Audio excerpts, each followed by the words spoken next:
welcomes you. Today is our lecture number 4th. As I have already announced, there would be at least 30 classes before your exam, and this is 4th lecture. We are discussing NTA NET exam 2020 shift afternoon, and this is the final lecture of that paper. 75 questions we have already covered, and rest of the 25 questions we will cover today. Let's start. All of you are requested to share the session with your friends and like the session also. If you have any query regarding English literature, you can send me WhatsApp message on the number given on the screen. You can note down this number. Okay, let's start today's session, and the very first question is from cultural studies. A new unit introduced in the syllabus, cultural studies. If we talk about cultural studies, you are to go through only 4 to 5 authors. The first one is Richard Hogarth.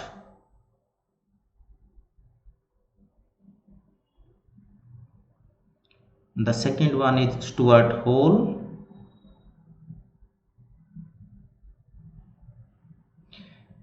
Third one is Raymond Williams.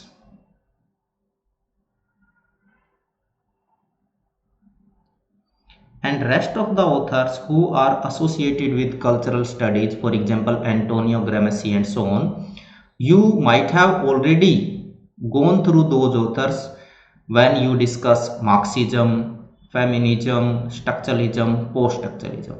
Basically, if we talk about cultural studies alone, so at least these 3 authors are very much important from examination point of view. There is an essay, and the essay is Encoding and Decoding. The essay is written by Stuart Hall. You know very well, the very first, you can say, Center for Cultural Studies, a separate center, it was established by Hogarth, and then in 1960 and in 1964, Stuart Hall became the director of that center. Encoding and Decoding analyzes the media, how the meaning is generated, especially the television studies. Basically, cultural studies also analyze the mass culture, popular culture, mass media, and all these aspects have been covered under this theory.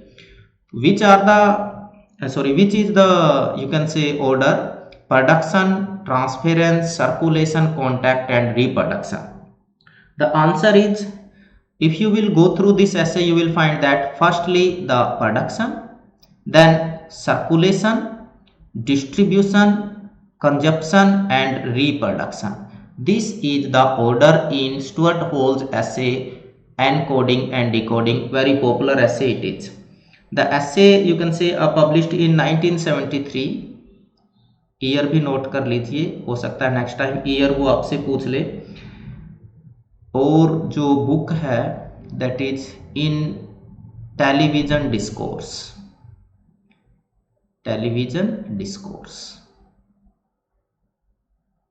Mainly it studies television discourse, and it published in 1973. So these information we have get from this question. I hope you might have got the point. Let's move to the next question. Inductive method differs from deductive method in drawing its conclusion from. There are two methods, inductive and deductive. In the previous lecture also we discussed about these two methods in detail, and we know very well, and the answer is, that is option number 3, that is application, C. अभी मैं इसकी detail में नहीं जा रहा हूं क्योंकि ये क्वेश्चन पीछे भी आ चुका था, तो शायद रिपीट हो गया है. Arrange the following plays in their chronological order. There are 4 plays. The first one is The Tempest. Tempest published in 1612, written by William Shakespeare.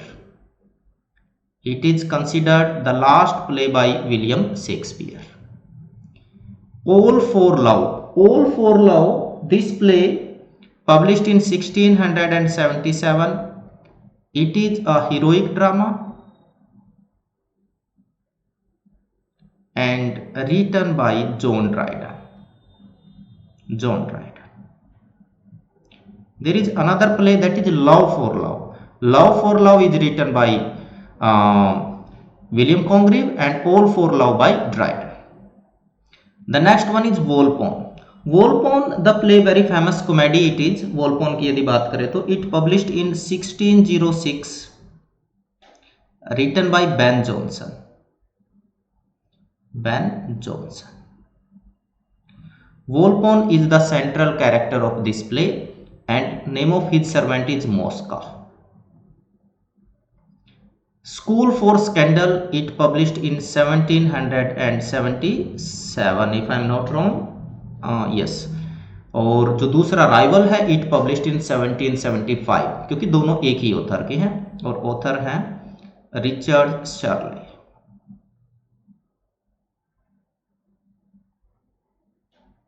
If you talk about School for Scandal, then you will find over there Lady Teazle, Peter Teazle, such kind of the characters are there. Very important this play is.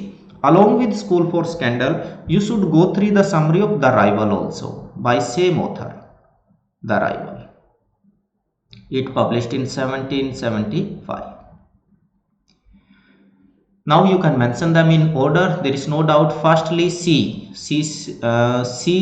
A और उसके बाद आपका CABD. Option number B is the correct answer. This one. Yes. So I have mentioned the playwrights also, their publishing year also, and some important aspects or the other works of the same author or the character. Mr. Pumblechook is a character in. देखिए character से 5-6 question पक्के आते हैं और novel से ज्यादा आते हैं. All the 4 novels are written by Charles Dickens.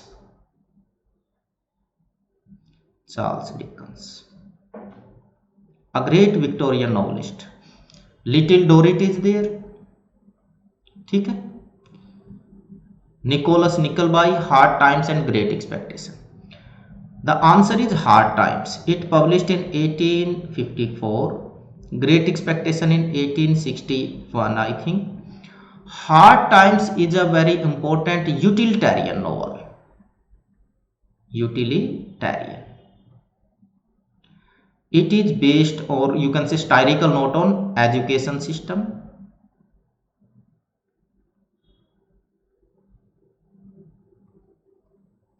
The central characters are Mr. Gradgrind,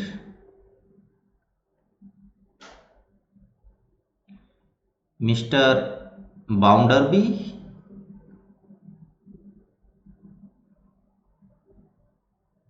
Tom, Mr. Gradgrind's children, Tom, the son,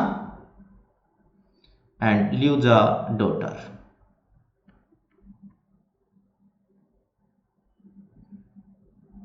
ल्यूजा and Bounderby they got married. हालांकि दोनों की एज में एक बहुत बड़ा डिफरेंस है. Bounderby is a businessman, Gradgrind is running a school. और इनके स्कूल में ही एक टीचर है जिनका नाम है Pumblechook. He is a teacher in the school run by Mr. Gradgrind. There is another character that is C.C. Job. Important character C.C. Job is. Yes. So answer is option number C, Hard Times, the novel published in 1854. Let's move to the next question.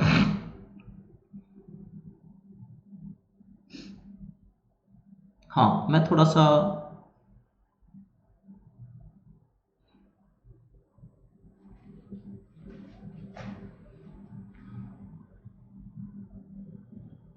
Sorry. हाँ, मैंने explanation. ओहो, हाँ, ये वो तो है ना, चोकम child है जो टीचर है. Sorry, Pumblechook is a character in Great Expectation. माफी चाहूंगा. हाँ, वो तो चोकम चाइल्ड है. The teacher is Choakumchild, sorry, हाँ कोई नहीं, ये हार्ड टाइम्स का हो गया, मैं यहाँ पर आपको बता देता हूँ। यस यस, हाँ, Choakumchild the name is. This character Pumblechook appears in Great Expectations. Great Expectation where the central character is Pip. Pip wants to be a gentleman, ठीक है, जेंटलमैन बनना चाहता है। For that he went to London. और ये रह किसके साथ रहा? Mister Joe Gregory. Who is Joe? His brother in law, इनके जीजा हैं। क्लियर? और जो पम्बलचुक है, पम्बलचुक कौन है? यदि हम पम्बलचुक की बात करेंगे तो पम्बलचुक ही इज जोज अंकल, जो है उनके अंकल है। और ये इनको ऐसा लगता है कि ये इनको लंदन जो है लेके जाने की ड्यूटी भी पम्बलचुक की लगती है, और पम्बलचुक इस बात को काफी बढ़ा चढ़ा के बोलते हैं, और इसको पिप बिल्कुल पसंद नहीं करते हैं इस बात को। और इनका काम क्या है? जो पम्बलचुक है, he sells seeds,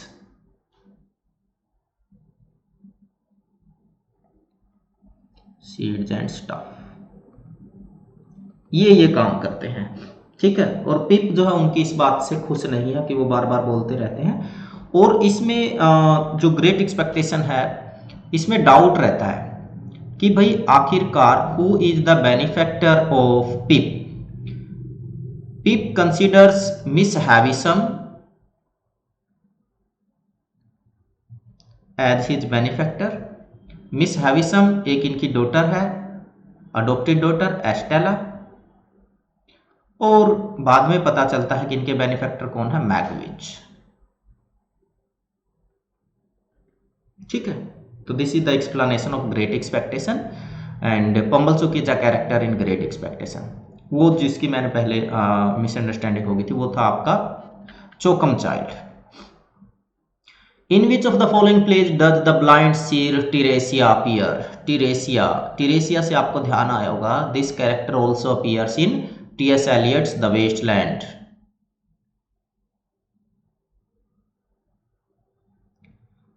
He enjoys both the sexes, male and female, blind and you can say unable to die. First one is the Oedipus King written by Sophocles. एक क्वेश्चन Oedipus King से हर बार आता है, इसको note करें। Oedipus King में कहानी क्या है कि जो प्लेग से बचने के लिए ईडिपस जाते हैं प्रीस्ट के पास, जिसको आप ओरेटर बोल सकते हैं, और वहां से पता चलता है कि he himself is the murderer of his father and he had married his own mother. और बाद में वो क्या करते हैं? वो अपनी आंखें खुद की फोड़ लेते हैं। Agamemnon, another work by Sophocles. Here a wife killed her own husband. Antigone, again the same work, and last one is Oedipus and Colonus. अब बात यह है कि टिरेसिया किस किस में अपीयर होता है? This is the question. Question ये है, ईडिपस द किंग जो है इसमें तो है ही, there is no doubt, Tiresias ही वो अनाउंस भी करता है, एंड एंटीगन इज देयर। तो both the plays A and C, Oedipus and Antigone, B, option number B is the correct answer, where Tiresias appears. Tiresias जहां पर appear होता है। Which two poems in the following list are odes written in the Horatian manner? Horace, a Roman poet. He is famous for his satires and his treatise, that is Ars Poetica, written in the form of a letter, ठीक है। Epistle to पीसो भी बोलते हैं इसको, epistle means letter, clear. If we talk about ode, there are two names, one is Horace, बल्कि second number पे Horace को मानो, first is Pindar, a Greek poet, the propounder of ode. तो अब क्या है, Ben Jonson to the immortal, पहले मैं थोड़ा सा ओरेशियन ओड के बारे में बता दूं।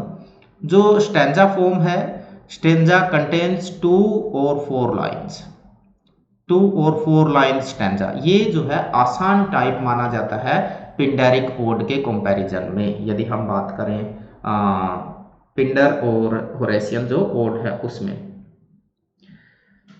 The theme of Horatian ode is friendship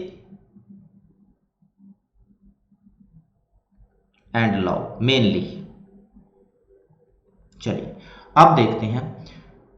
to the immortal memory and friendship of that noble pair sir Lucius Cary and sir H Morison. तो यहां से एक चीज तो दिख रही है, क्या दिख रही है कि भाई अच्छा ये हो गया बेन जॉनसन का, ठीक है। Next one is Andrew Marvel upon Cromwell return from Ireland. Very popular poet Andrew Marvell is especially for his poem To His Coy Mistress and A Cavalier Poet. Alexander Pope Ode on Solitude. In this poem we finds the, you can say आप कह सकते हो कि जो symptoms हैं, science हैं, वो romanticism के दिखते हैं। बाद में रोमांटिसिज्म तो इसके काफी बाद में आता है, but the poem has certain, you can से, features of romantic poetry. The last one is Alfred Tennyson Ode on the Death of the Duke Wellington. अब हमने बताना कि होरेशियन ओड इनमें से कौन कौन सी है।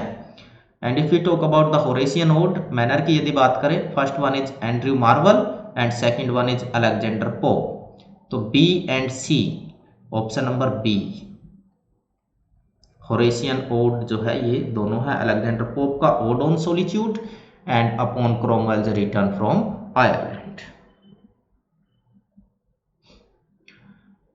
Which of the following statements by Roman Jakobson is true about metaphor and metonymy? Roman Jakobson wrote an essay, Two Aspects of Language.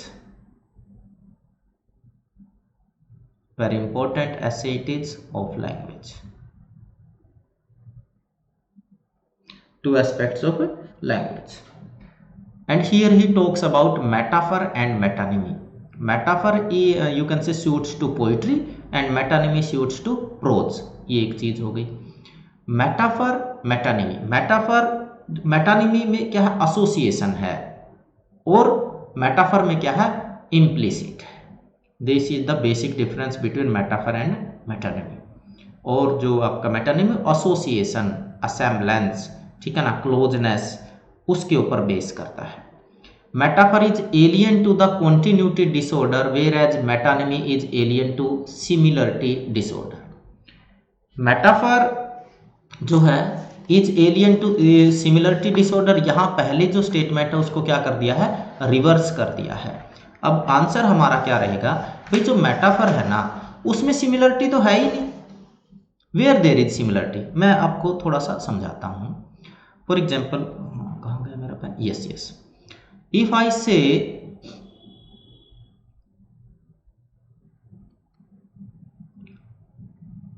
Love is life, तो there is no direct association और similarity between love and life. जैसे हम कह सकते हैं कि life is a stage, life is a drama, तो यहां पर डायरेक्ट कोई सिमिलरिटी नहीं है। तो सिमिलरिटी यहां तो जो है सिमिलरिटी है ही नहीं, you can say similarity disorder. Metonymy to continue, और मेटानिमी क्या है, मेटानिमी में क्या है, एसोसिएशन है, ठीक है। जैसे आप कह सकते हो कि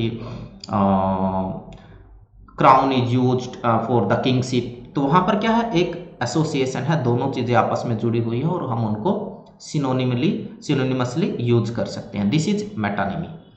तो option number B, metaphor is alien to similarity disorder and metonymy to continuity disorder. This is the correct answer, option number B, note कर लीजिए। Let's move to the next question. Language allows us to talk about the things and events not present in immediate environment. Which of the following terms describes this property of language? One is arbitrariness. Arbitrariness means when there is no one-to-one correspondence.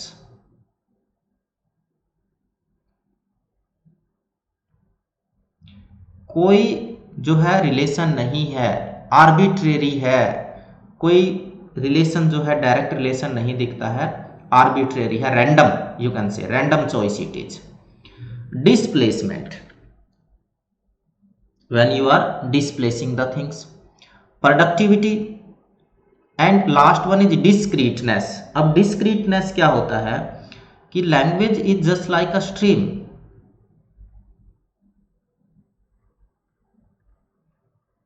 Just like a stream, ठीक है। It can be broken down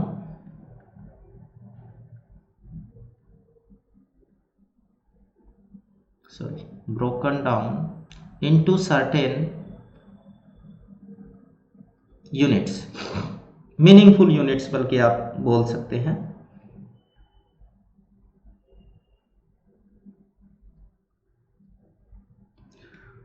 और उसमें क्या है, अब जो meaning आप निकाल रहे हो उसके वेरियस वेज हैं, यानी कि एक है तो ये एक फ्लो है, पूरा स्ट्रीम है, but we can make it broken into certain units and we can form those units just to find the meaning, just to create the meaning. और जो फॉर्मेशन ऑफ उन यूनिट्स है उनका वो क्या है, वो डाइवर्स है, वेरियस है, ठीक है ना। और हम उनको यूज करके, उन यूनिट्स को यूज करके फॉर्म करके एक लार्जर यूनिट बनाते हैं। This is known as discreteness. Discreteness, इसको क्या बोलते हैं, डिस्क्रीटनेस बोलते हैं। अब स्टेटमेंट पर फिर से जाइए। Allows us to talk about things and events not present in immediate environment, which of the following terms describe this poetry of language. तो one is displacement and the next one is productivity, sorry, displacement. Option number B, option number B. Which of the following periodicals are devoted to feminist theoretical discussion? मैं शुरू से एक बात बोल रहा हूं कि भाई दो क्वेश्चन पीरियोडिकल से, लिटरेरी जर्नल से, मैगजीन से आने हैं। You should go through all the important journals, their publishing year, their editors, ये चीज़ें नोट कर लीजिए। और इसके लिए एक कंप्लीट वीडियो मैंने चैनल के ऊपर डाल रखा है। यदि आप लिखोगे periodicals by Deepak Bidhan, you will find the lesson. It I think is of almost 35 to 40 minutes lecture it is, and it covers more than 50 important magazines. If you will go through the lecture, so definitely the lecture will cover the questions which you are going to face in the exam. वो आराम से cover कर लेगा क्योंकि सारे के सारे important journals उसमें कवर कर लिए हैं मैंने, तो वो जरूर देख लिया। तो first one is spectrum. Spectrum जो है ईयर है 1969 और शुरू किया है बोनी डोयर, बोनी डोयर, ठीक है जी। Second one is science, published in 1995 by Jean W wax.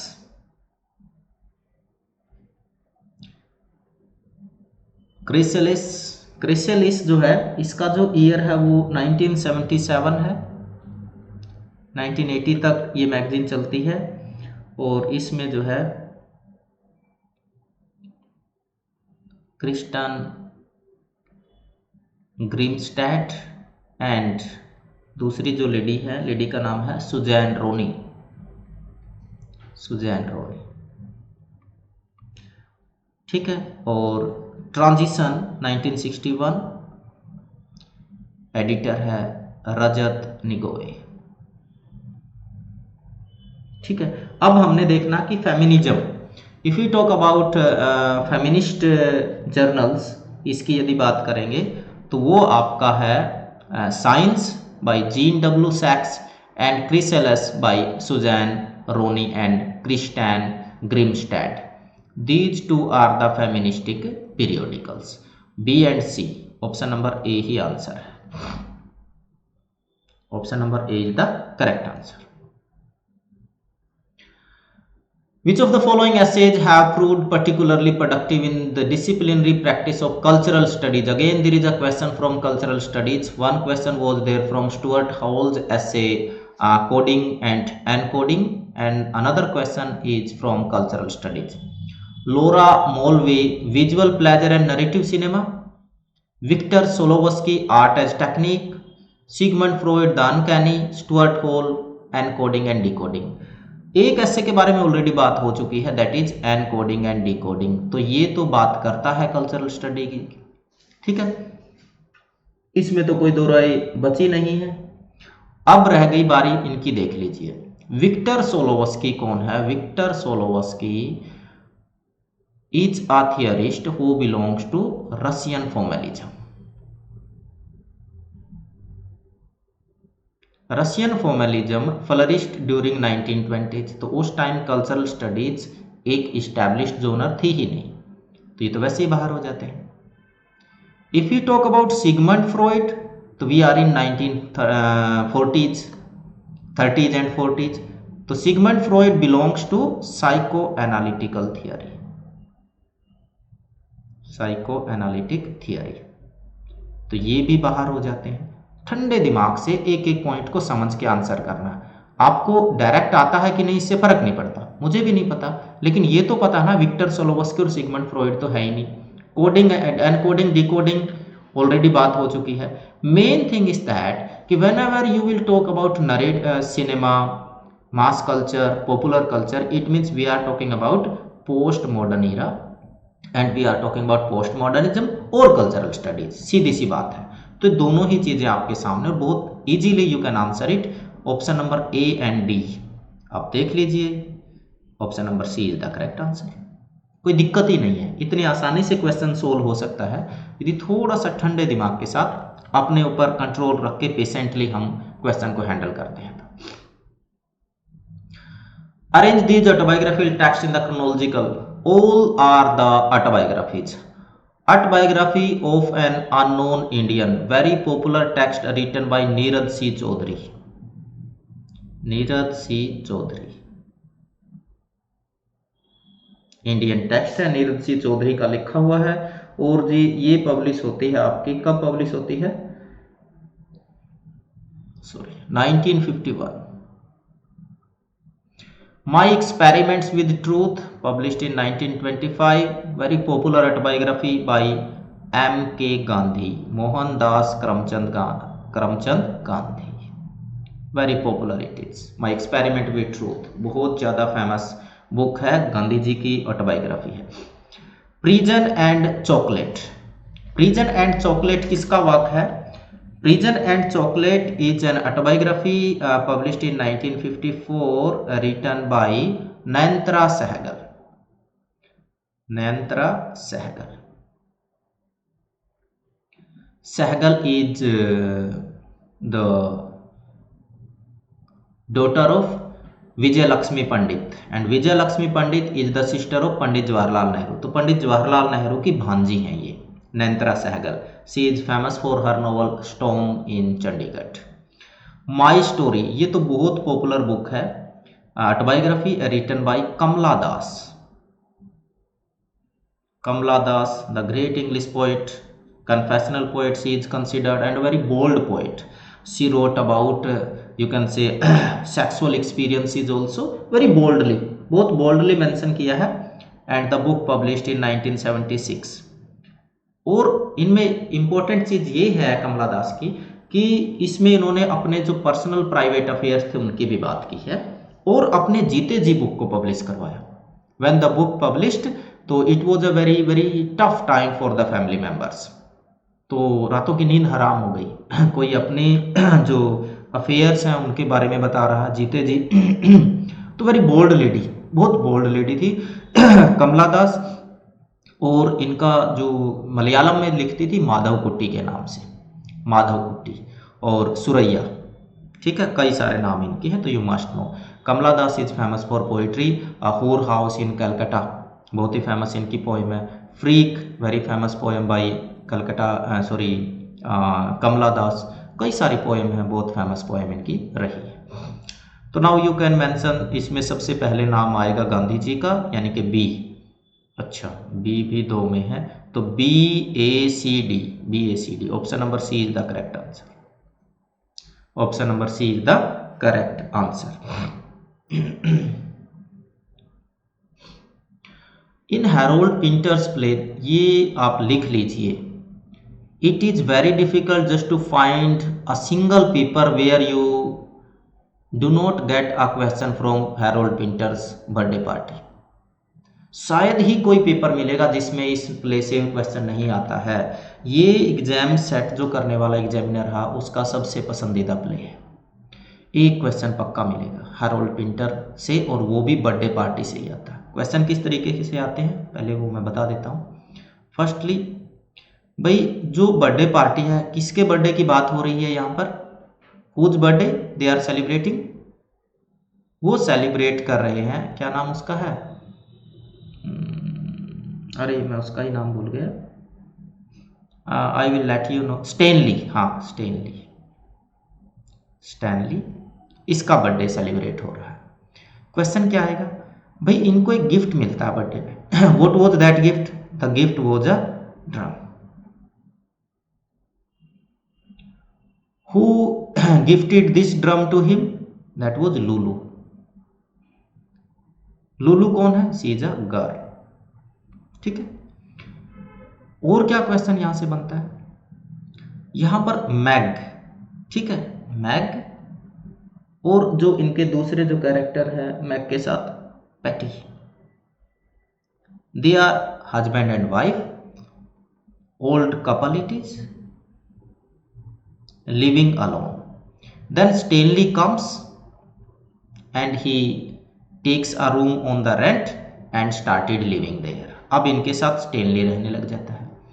Lulu जो है फ्रीक्वेंटली आती जाती है यहाँ पर। अब दो लोग आते हैं, one is Goldberg and McCann, stranger they are, they went there.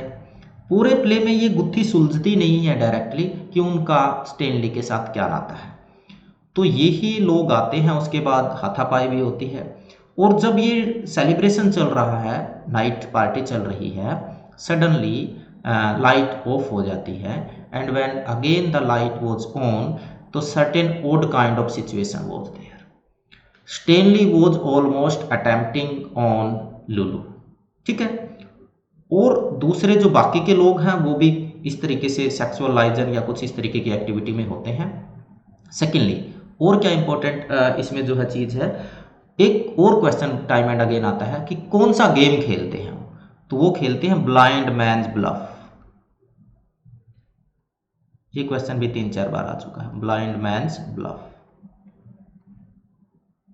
तो there are 2-3 plays written by birthday party, sorry क्या नाम इनका है, Pinter. One is homecoming, caretaker and birthday party. You should go through the summary of these 3 pledge.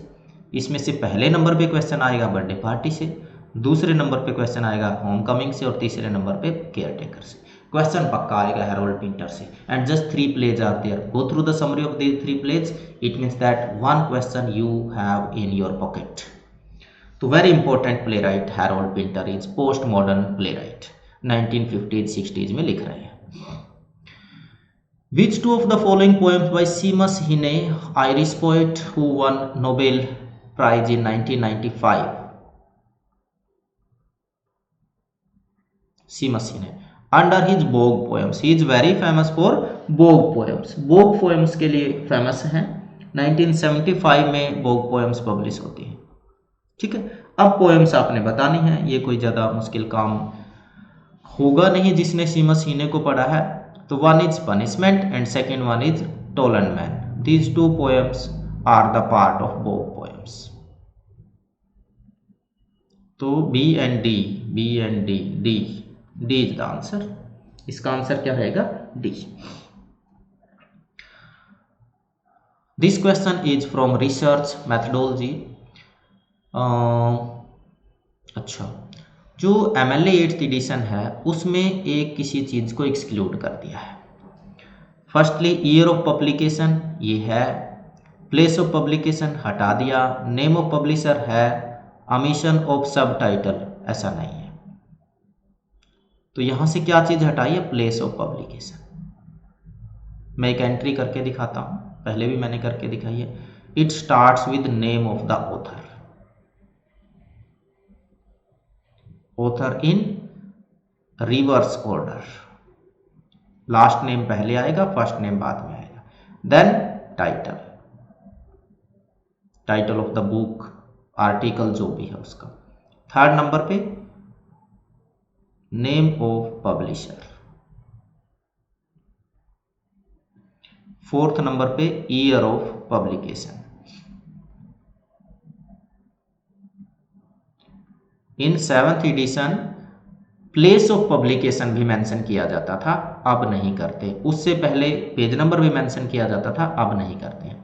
तो अब जो style है वो ये है। 4 things are there, author name, title of the book, name of the publisher and year of publication. It means place of publication, place of publication has been excluded from MLA handbook 8th edition. 9th edition भी आ गया है। तो friends, if you are interested in PYQ, और मैं कहता हूं कि अभी 1 महीना है, इससे बेहतर आपका कोई रिवीजन नहीं हो सकता। इसमें सारे पुराने क्वेश्चन पेपर कवर किए गए हैं, डिटेल के साथ कवर किए गए हैं, और 1 महीने में इजीली इस कोर्स को कवर किया जा सकता है। तो यू प्लीज़ ज्वाइन इट। दूसरी इंपॉर्टेंट चीज़ क्या है कि इस पर अभी 50% ऑफ चल रहा है। इससे पहले 1 ईयर का जो कोर्स था PYQ वो 2500 का था, अब सिर्फ 1250, 1250 का रह गया। तो this is the wonder opportunity. सिर्फ ये नहीं है कि फिर हमने ड्यूरेशन कम कर दिया हो, 50% ऑफ है, ड्यूरेशन अभी भी 1 ईयर का है। आज यदि आप लेते हो, 1 महीना तो अभी इस पेपर का है, बाई चांस यदि हमारा ना हो तो नेक्स्ट 2 अटेम्प्ट्स भी ये कवर करेगा। There is a passage, when I am alone, the words tripped off his tongue as though to be alone were nothing strange. It is a poem written by Sigfrid Sassoon. Sigfrid Sassoon, a very why he is popular, poetry के लिहाज से इतना ज़्यादा popular नहीं है, but he is known as war poet. और war poet से question आता है, whether it is Wilfred Owen, it is Sassoon, all these poets are known as war poets. और इनमें से ज्यादातर लोगों ने वॉर में डायरेक्टली हिस्सा लिया था, they were the part of army. ठीक है, इन फर्स्ट वर्ल्ड वॉर और सेकेंड वर्ल्ड वॉर के बीच की पोइट्री है। This is known as war poetry and they are known as war poets. तो ससून की बात हो रही है। ठीक है, तो चलिए देखते हैं क्वेश्चन जो है इस पोएम से रिलेटेड है, जो इनकी पोएम है ससून की, और उसमें हम क्वेश्चंस देख लीजिए। इस पे हम डायरेक्ट जो है डिटेल में नहीं जाएंगे। विच of the 2 following statements actually captures the meaning of alone for thinking beings. एक वर्ड आता है अलोन, उसका मतलब क्या है? अब थोड़ा सा पीछे जाइए, देखिए, व्हेन आई एम अलोन, पहली ही लाइन में एक वर्ड आता है, the words tripped off his tongue as though be alone were nothing strange. ठीक है, आप यहां से इसको समझने की थोड़ा सा कोशिश कीजिए। दूसरी बार कहां आता है, and blow the candles out and say good night alone, the word is life endured and known, it is stillness where our spirits walk and all but inmost faith is overthrown. तो alone जो है 2 जगह poem में आया है, और इसके मायने क्या बनते हैं वो हमने देखना है। तो देखिए, क्विटीट्यूड एंड कामनेस, क्योंकि ये नाइट की जब बात हो रही है तो ये वाली लाइन वहां पर आ रही है। कौन सी लाइन आ रही है? ये वाली लाइन आ रही है। Secondly, life lived and understood, कि इट इज नॉट स्ट्रेंज, कहता है ना, तो ये दोनों ही चीजें उसमें है। तो ऑप्शन नंबर बी एंड सी ये किस में है? ये बी में ही है। तो this is the answer. Sassoon का पोएम है। For poet being alone is a condition conductive to, पूरा का पूरा जो क्वेश्चन है, पहला भी और दूसरे नंबर का भी क्वेश्चन, वो इसने जाना है, किस पे जाना है? वो अलोन पे जाना। Happiness of the self, becoming different from others, growing up in N expected way. Yes, आप थोड़ा सा पीछे जाओगे तो देख लोगे यहाँ पर, as though be alone were nothing strange, when I was young, he said, when I was young I thought of age, loneliness and change. It means what we are talking about, we are talking about growing up and some unexpected things are happening in the life. तो option number C, growing up in an unexpected way is the answer. For the speaker of the words when I am alone, being alone is, यहां पर alone से क्या मतलब है उनका, being alone का जो मतलब है वो क्या है?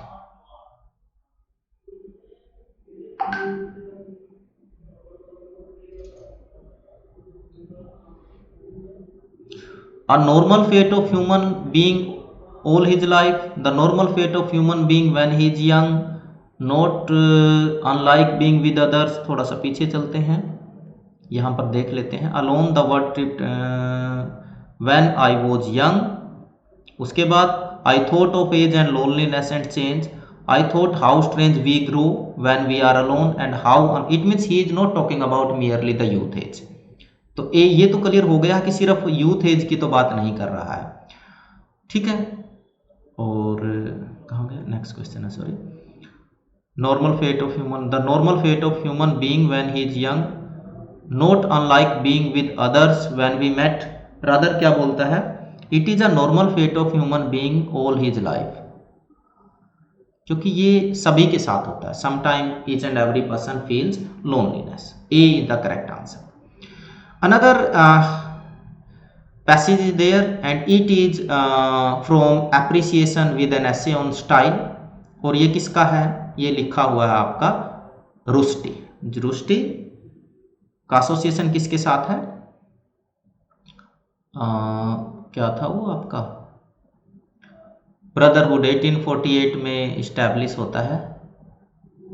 अरे मैं वो सिंबल्स वगैरह हैं, वो नाम ही भूल गया।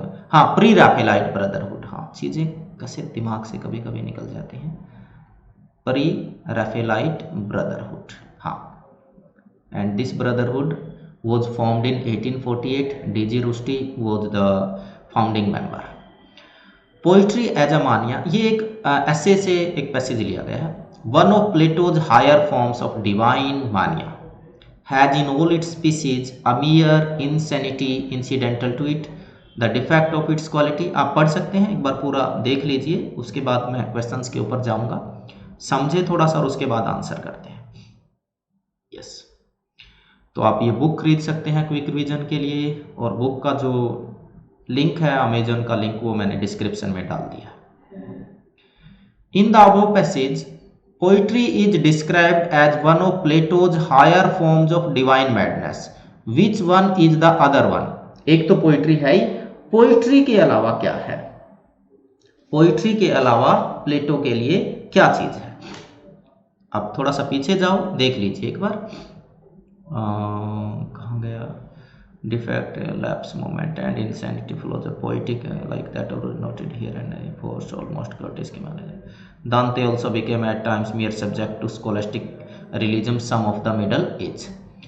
तो प्लेटो जो है, he talks about two things mainly, first one is poetry and second one is love, ठीक है। higher forms of divine mania, species insanity, insanity defect to its quality which may lapse moment of weakness, insanity, ठीक है। अब थोड़ा सा प्लेटो को पढ़ोगे तो ये चीज क्लियर हो जाएगी। लव, सेकंड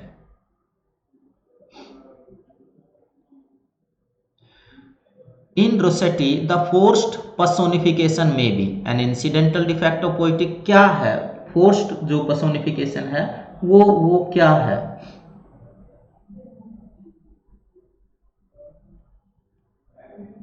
आप देख सकते हो थोड़ा सा,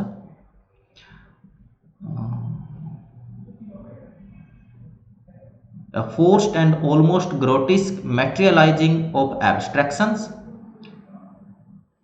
scholastic realism। आप अब देख लीजिए, an incidental defect of poetic quality, examples of madness of thought, no, exaggerated concentration of things। तो A and C, yes, option number D is the correct answer। Again there is a question, passage, I do entreat your grace to pardon me। I know not by what power I am made bold, nor how it may concern my modesty in such a presence here to plead my thoughts, but I beseech your grace that I may know the worst that may befall me in this case, if I refuse to wed Demetrius. The dialogue has been taken from क्या बोलते हैं उसको, Midsummer's Night's Dream, a play by Shakespeare. किसका play है? Shakespeare का play है। तो ये थोड़ा सा पहले प्ले के बारे में देख लीजिए। Midsummer's Night's Dream, it is about love and obsession, jealousy and magic, ये चार मेजर चीजें हैं। Egeus is the king whose daughter is Hermia, और हमिया जो है she wants to marry Demetrius, लेकिन यहाँ पर उल्टा है। हमिया लव्स लिसेंडर, फादर चाहते हैं दिमित्रिस से हो, हमिया लव करती हैं लिसेंडर से, और यहाँ पर उल्टा है, जो दिमित्रिस हैं वो लव करते हैं हेलन से और लिसेंडर हामिया से।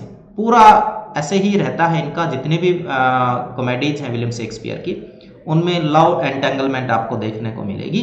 But the play ends with you can say happiness, each and everything settled. Some time magical realism is also there, magic या कुछ सुपर नेचुरल चीज़ें होती हैं, डिवाइन चीज़ें होती हैं, जिससे मैटर पूरा का पूरा वो सेटल हो जाता है। वो सेटल कैसे होगा? देयर इज अ कैरेक्टर पक। पक को ऑर्डर मिलता है कि भाई ये पोषण है एक, ये जाके आप जो है दिमित्रिस सोया हुआ है उसके डाल दो कान में।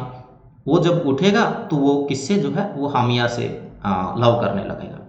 तो पक क्या करता है, वो दिमित्रिस के भी डाल देता है, लिसेंडर के भी डाल देता है, वो सबके डाल देता है, और चीजें उलट पुलट हो जाती हैं पूरी तरीके से।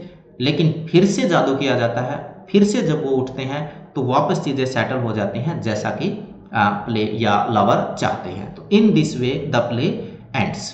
तो आप यहाँ पर पढ़ सकते हैं, थोड़ा समराइज मैंने करने की कोशिश की है। हेलन जो है, दिमित्रिस, यूजिस, हामिया, पक। ये क्वेश्चन बहुत बार आया है कि इन विच प्ले पक अपीयर्स, तो आंसर इज मिडसमर्स नाइट्स ड्रीम। यही वो प्ले है जिसमें एक इंडियन बॉय भी अपीयर होता है। तो सम important information about the play is on your screen, you can go through it। तो summary has been given here, ताकि आपको पहले पता लग जाए कि भाई ये प्ले है किस बारे में, कैरेक्टर कौन कौन है, so that you can understand the spirit of the play। चलिए अब चलें क्वेश्चन की तरफ। हाँ, यहाँ पर एक आया है, I am your spaniel. Spaniel होता है डॉग, ये वर्ड है, might be new for you. ये कौन कह रही है? ये हेलन कह रही है। The above lines are addressed to, जो लाइन है ये किसको एड्रेस की गई है, जो डायलॉग है। ये तो अब क्लियर हो ही गया है कि the play is about Shakespeare's play Midsummer Night Dream, तो it is addressed to Theseus. ठीक है, थीसियस कौन है वो आपने पढ़ लिया है। Who is the speaker of the above lines? Speaker कौन है? above lines के जो स्पीकर हैं वो कौन है? That is हामिया, who loves Lysander, who was in love with Demetrius। Demetrius के साथ जो है, जो किंग इजियस है वो चाहते हैं कि उनकी बेटी हामिया की शादी दिमित्रिस से हो, लेकिन दिमित्रिस के साथ कौन है? वो है हेलन, और हामिया जो है वो लिसेंडर के साथ लव करती है। तो ये कुछ the passage has been taken from Hard times,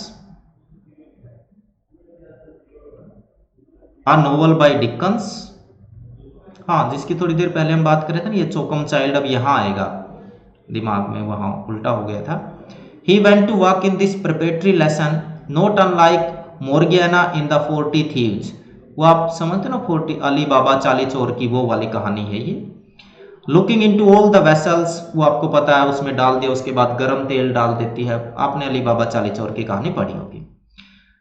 M यानी कि चोकम चाइल्ड, यानी कि नाम देखिए, चोक करता है, who chokes the child, child को चोक करता है, शक करता है। Such kind of the education system and such kind of the teachers were there in that school.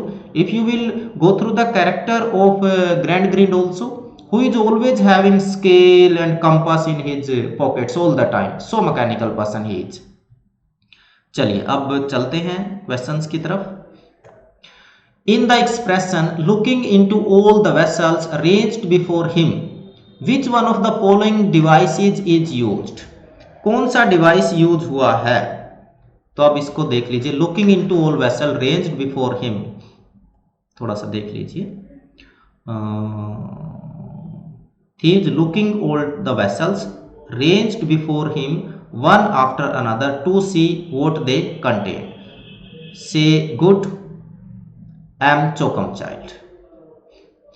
ठीक है, अब देख लीजिए क्या आंसर इसका बनेगा। सिंक डक, सिंक डक क्या होता है? व्हेन वी यूज क्या बोलते हैं इसको, एक पोर्शन को कंप्लीट के लिए और कंप्लीट को पोर्शन के लिए यूज करते हैं। तो मेटानिमी एसोसिएशन, मेटाफर इम्प्लिसिट और सिमिली। तो इस हिसाब से तो जो है यहाँ पर ये एक मेटाफर की तरह यूज किया गया है। Looking into all vessel ranged before him मतलब हर एक चीज को, यानी कि हियर ही इज, ये किससे क्वेश्चन कर रहे हैं? अपने स्टूडेंट से क्वेश्चन कर रहे हैं और उसको एक तरीके से टायराइज कर रहे हैं, जो 40 थीव्स वाली कहानी है उसका वहां पर मेटाफर कोट करके। तो answer is metaphor. Fancy is oppose to which two of the following? Fancy you understand, fancy का रीजन के साथ कोई संबंध नहीं है, फैंसी का फैक्ट के साथ भी कोई संबंध नहीं है। ये तो फैंसी का मतलब इमेजिनेशन ही होता है, it is a kind of imagination. तो ये मेरे ख्याल से कोई ज़्यादा आपके लिए सोचने वाला बात नहीं होगी इसमें। तो यू कैन मेंशन हियर। तो emotion and imagination A and D है कहीं पर, ए एंड डी? अच्छा, ओपोज देखना है तो reason and fact B and C देख लीजिए, फिर A, option number A is the correct answer. और इमेजिनेशन एंड फैंसी ये कॉन्सेप्ट किसका है? The concept given by Coleridge in, वो उनकी बुक है ना, क्या नाम बुक का है? Literaria Biographia, biography. तो he mentioned there fancy and imagination, primary and secondary imagination. Later T.S. Eliot also exploit this view. In which act of William Congreve The Way of the World does the, अच्छा ये तो फिर से question आ गया, और ये है act 4, कल इसकी बात हो चुकी थी। Proviso means repartee. मेरे ख्याल से सारे क्वेश्चन कवर हो गए हैं। अच्छा ये तो वो आ गए पुराने क्वेश्चन, यस। तो this is the 100th question, 100वां क्वेश्चन था। In this way we have completed our paper 2020 shift afternoon. और इसके बाद आप कमेंट में लिखकर बताएं कि किस टॉपिक पर आप वीडियो चाहते हैं, क्योंकि लेसन तो हमने 30 करने हैं, अभी 26 लेक्चर पेंडिंग है। तो thank you friends, thanks a lot, share it with your friends, like the session, and if you have not subscribed the channel please subscribe it. Thank you.